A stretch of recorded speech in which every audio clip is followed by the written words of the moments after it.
नमस्कार दर्शक बंधु आपण को एक नुआ वीडियो रे स्वागत। आज आम जानिबा जे सीएम किसान कालिया योजना को परिवर्तन करा जाई जो सीएम किसान अना जाइछि सेथिरे आपणकर एप्लिकेशन स्टेटस किपरि चेक करिवे। आपण जो आवेदन करथिले ताहार स्टेटस आपण किपरि चेक करि परिवे। जदि आपण आम चैनल रे नुआ अछंती तो प्लीज सब्सक्राइब कर दियंतु, वीडियो टिक लाइक करंतु, बिना स्किप रे शेष पर्यंत देखंतु। आपण माने चाहिले मध्य मोबाइल रे आपणकर स्टेटस टिक मध्य चेक करि परिवे। प्रथमे निजर क्रोम ब्राउजर को खोलिबा। क्रोम ब्राउजर खोलला परे सेठारे आमे सीएम किसान रो वेबसाइट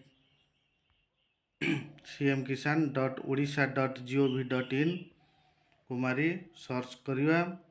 सर्च करिया परे आपण आगे एमती एक इंटरफेस शो करिवो।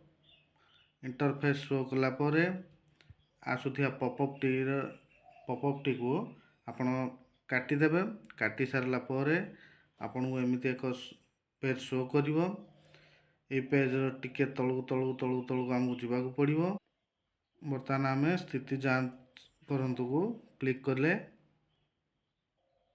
आपण आगे एमती एक इंटरफेस शो करिवो। Check your status, enter Aadhaar और टोकन नंबर। आपण एठारे कोन करिवे, जदि आपण पाखरे टोकन नंबर अवेलेबल अछि तो आपण देई परिवे, नचेत आपणकर आधार नंबर टिको एठारे आपण देई परिवे। आधार नंबर 12 टिके आधार नंबर देई सारला परे जो शो बोली ऑप्शन लिखा रही एठारे आपण एहाको क्लिक करिवे। गोटे थर क्लिक करिवे।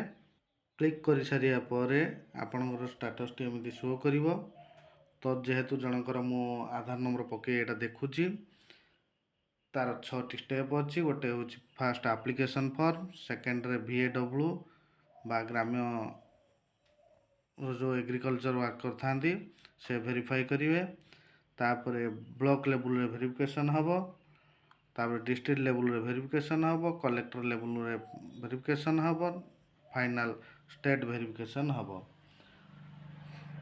तो मु जो व्यक्ति देखुची तांकर वर्तमान ब्लॉक वेरिफिकेशन पर्यंत जाइछि।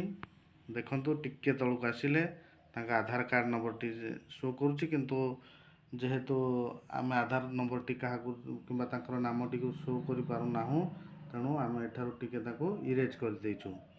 देखंतु से फार्मर कैटेगरी SMF बा हमरो स्मॉल एंड मार्जिनल फार्मर रे आछंती। तापरे आसिले applicant name, father name, district, block, GP, village ए सब हमरो शो करूची। ता तळक आसिले लैंड डिटेल्स जो हमरो जो जमी चाष करूछंती ताहार डिटेल्स एठे शो करूची। किंतु आपण मानको अनुरोध जो प्रथमे आपण जेतेले अप्लाई करूछंती सीएम किसान ता पूर्व आपण कृषक ओडिशा पंजीकरण निश्चित भाव में करांतु। कृषक ओडिशा पंजीकरण करेला बेले सेठारे देइथिबा प्लॉट नंबर, खाता नंबर ए सब को सीएम किसान अप्लाई बेले मध्य दियंतु, जहा फल रे कि त्रुटि शून्य होई परिबो एवं आपणकर एप्लिकेशन टी आ रिजेक्ट हेबो नाही। ता तळक आमे आसिले देखिबा तांकर टोकन नंबर देखौची एठी। डेट ऑफ क्रिएशन 9 सेप्टेम्बर 2024 से अप्लाई करथिले। ताकू VAW 1 अक्टोबर 2024 रे वेरीफाई करिसंती। BO मैडम बासा जी आपण रहउचंती से 4 अक्टोबर 2024 रे वेरीफाई करछंती। से भली CDAO एवं कलेक्टर स्टेट वेरिफिकेशन आहुरी 3टी पर्याय सरिया परे फाइनल स्टेटस आम जानी परिबा। तो ता तळकू गले पेमेंट अकाउंट डिटेल्स, क्यों अकाउंट को आपनकर पेमेंट जीवो, bank name where Aadhaar is seeded, जो कि आपनकर आधार सीडिंग हेथिबो से अकाउंट को पैसा जीवो। लोक मानकर 4-4टी अकाउंट थिले मध्य तार आधार सीडिंग गोटे अकाउंट रे थाए, जहा फल रे कि लोक माने गवर्नमेंट पैसा जो आसूची से जानी पारु नाहंती, बहुत समय असुविधार सम्मुखीन होउछंती। तो ये जो व्यक्ति मु देखुची तांकर देखंतु एठारे शो करूची कनाडा बैंक। तो ये व्यक्ति जन कनाडा जेतेबेले सीएम किसान पेमेंट आसीबो से कनाडा बैंक रु ही ताकू उठाई परिवे।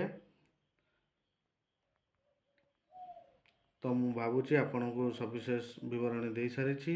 ଯଦି ଏହି ଭିଡ଼ିଓଟି ଭଲ ଲାଗିଥାଏ ତେବେ ନିଶ୍ଚିତ ଭାବରେ ଗୋଟିଏ ଲାଇକ୍, କମେଣ୍ଟ, ସେୟାର ଏବଂ ସବସ୍କ୍ରାଇବ୍ କରିବାକୁ ଭୁଲିବେ ନାହିଁ। ଦେଖା ହେବା ପରବର୍ତ୍ତୀ ଭିଡ଼ିଓରେ। ରହୁଛି, ନମସ୍କାର, ଜୟ ଜଗନ୍ନାଥ।